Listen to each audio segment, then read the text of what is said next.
বিশ্বাস করেন, ওয়াল্লাহি আল্লাহর কসম করে বলছি, বিশ্বাস করেন, আপনার ইন্তেকালের পরে 40 দিন সময় লাগবে না এদের আপনাকে ভুলে যেতে। ওয়াল্লাহি আল্লাহর কসম করে বলছি, এই মানুষগুলোর কেউই আপনার প্রকৃত অর্থে আপন নন।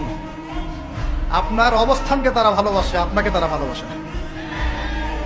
আপনাকে শুধু আপনার রব আল্লাহ ভালোবাসেন, আপনি তার উপর তাওয়াক্কুল করে হারাম ছেড়ে দেন, আপনাকে আল্লাহ বেহিসাব রিজিক দেবে ইনশাআল্লাহ তাআলা। মানুষ মানুষের অবস্থানকে মূল্যায়ন করে, আপনার পরে তারা আপনাকে মনে রাখবে না।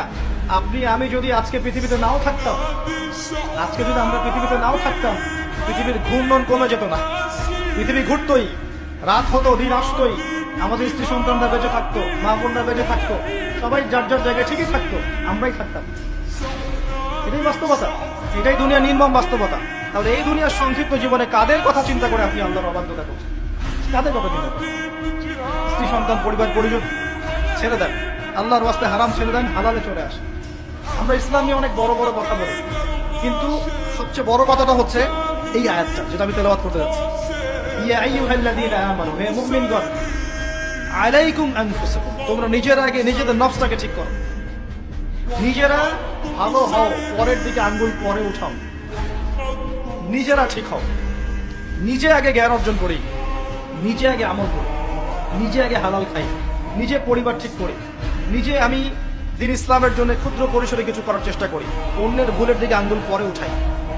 দেখবেন ইনশাআল্লাহ প্রত্যেকে যদি নিজের ফিকির করি, আস্তে আস্তে সমাজ ঠিক হয়ে যাবে। নিজে ঠিক না হলে কিচ্ছু ঠিক হবে না। আর নিজে ঠিক না হয়ে মানুষকে ঠিক করতে যাওয়া ঠিক নয়। একটা বাতি যখন জ্বলবে, একটা বাতি থেকে আরো অনেক বাতি জ্বলবে ইনশাআল্লাহ। আল্লাহ পাক আমাদের সবাইকে হালাল রিজিক অন্বেষণ করার তৌফিক এনায়েত করুন। আমি যাদের হালাল রিজিকের সমস্যা আছে, আল্লাহ পাক যেন বেহিসাব রিজিকের ব্যবস্থা করে দেন। আমি আপনার আমার সম্পদ সুদের মধ্য দিয়ে লুটে নেওয়া হয়েছে, সম্পদ পেপার মানির মধ্য দিয়েও সাক করা হয়েছে। পৃথিবীর একটা অংশ দিন দিন ধনী হয়েছে, আর একটা অংশ ডে বাই ডে প্রপার্টি ডিস্ট্রিবিউশনের মধ্যে চলে গেছে। এগুলো বুঝতে আরো সময় লাগবে, আরো দিন যেতে দেন, 5 বছর 10 বছর যাক, আপনারা নিজেরাই বুঝতে পারবেন ইনশাআল্লাহ। বিষয়টা হচ্ছে যে এগুলো ভবিষ্যৎবাণী নয়, এগুলো বর্তমান। যখন মানুষ বাহ্যিক এবং অভ্যন্তরীণ জ্ঞান রাখবে না, তার কাছে বর্তমানের ঘটনাকে ভবিষ্যৎ মনে হবে। বর্তমান সম্পর্কে মানুষ যখন ওয়াকেফাল থাকবে না, গাফেল থাকবে, এই বিশ্বে কি হচ্ছে, কি চলছে, জিওপলিটিক্সে কি চলছে, মিলিটারি সেকশনে কি চলছে, ইকোনমিক্সে কি চলছে, এই ফিতনাগুলোর মধ্যে, তখন মানুষের কাছে মনে হবে এগুলো হয়তো ভবিষ্যৎবাণী। আসলে এগুলো ভবিষ্যৎবাণী নয়, এগুলো সবই বর্তমান।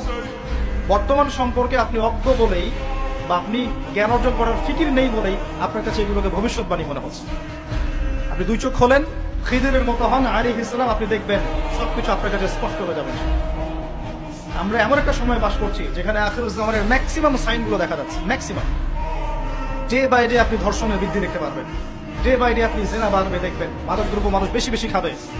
একটা মানুষ খুঁজে পাবেন না যে ব্যক্তি সুদ থেকে 100% মুক্ত থাকতে পারবে, একটা মানুষ পাবেন। বাহ্যিক বিষয় বাদ দেন, ইন্টারনালে আসেন। মনে করেন আমি একটা বাসায় ভাড়া থাকি, বাসার মালিক লোন নিয়ে বাড়ি করেছে, আমার মতো আরো 10টা ভাড়াটিয়া আছে, সবার টাকা নিয়ে এসে লোন শোধ করছে, পরোক্ষভাবে আমিও সুদ খাচ্ছি, আমিও সুদের সাথে সম্পৃক্ত আছি। এটা সেই জামানা যে জামানা সম্পর্কে নবী সাল্লাল্লাহু আলাইহি ওয়াসাল্লাম বলেছিলেন যে যে ব্যক্তি সুদ থেকে দূরে থাকতে চাইবে, আখিরুজ জামানে তার গায়েও সুদের ছিটাফোঁটা গিয়ে লাগবে, কেউ মুক্ত থাকতে পারবে। টপ টু বটম দেখবেন সুদি কারবারের সয়লা। আর কেন রাগ হচ্ছে না আমার সাথে? আল্লাহ রাব্বুল আলামিন পবিত্র কোরআনে বলেছেন, ইয়া আইয়ুহাল্লাযীনা আমানু, আমি আপনাকে আল্লাহর কালামটুকু শোনাতে এসেছি। জোর করে কাউকে কিছু মানানো যায়? এটা ইসলাম শেখায়? ইসলাম তরবারির জোরে কোনো কিছুকে মানতে শেখায়? ইসলাম শুধু দাওয়াত দিতে শেখায়। ফাযাক্কির ইন্নামা আনতা মুযাক্কির, শুধু অনুবাদ করতে চাচ্ছি আল্লাহর কথা। যে কোনো আলেমের কাছে গিয়ে অনুবাদের সত্যতা যাচাই করে নিয়ে আল্লাহ বলেন, ইয়া আইয়ুহাল্লাযীনা আমানু, হে মুমিনগণ, ইত্তাকুল্লাহ, তোমরা আল্লাহকে ভয় করো, ওয়া যারু মা বাকিয়া মিনার রিবা, সুদগুলো ছেড়ে দাও, সুদের অবশিষ্ট অংশগুলো ছেড়ে দাও। ইন কুনতুম মুমিনিন, যদি প্রকৃত অর্থে মুমিন হয়ে থাকো। ওয়া ইন লাম তাফআলু, যদি তোমরা এই কাজটা না করো, অর্থাৎ সুদ না ছেড়ে দাও। ওয়া ইন লাম তাফআলু, যদি তোমরা সুদ না ছাড়ো। কে বলছেন? ফাযানু বিহারবিন মিনাল্লাহি ওয়া রাসূলিহি, তাহলে আল্লাহ এবং তার রাসূলের সাথে যুদ্ধের ঘোষণা শুরু করো। Path is yours, the road is yours, রাস্তা আপনার, পথ আপনার, চুজ ইউর পথ। আপনি আপনার রাস্তা সিলেক্ট করেন, আপনি আল্লাহর সাথে যুদ্ধ করবেন, তার নবীর সাথে যুদ্ধ করবেন, নাকি এগুলো ছেড়ে দিয়ে আল্লাহ ওয়ালা হবেন? আপনার চিন্তা। কে আপনাকে বাধ্য করবে? কেউ নেই বাধ্য করবে, কেউ বাধ্য করবেন আপনাকে। এটা আপনি ফিকির করবেন সারা জীবন যে হারাম রিজিকটা আপনি খাচ্ছেন, এইটা দিয়ে কি আপনার হজটা কবুল হবে কিনা, এটা দিয়ে আপনার উমরাটা কবুল হবে কিনা, এই টাকায় যখন সন্তান সন্ততি বড় হবে এরাও আল্লাহওয়ালা হবে কিনা আপনি ফিকির করেন। আপনি চিন্তা করেন যে নবী মুহাম্মদ সাল্লাল্লাহু আলাইহি ওয়াসাল্লাম জিনা শব্দটা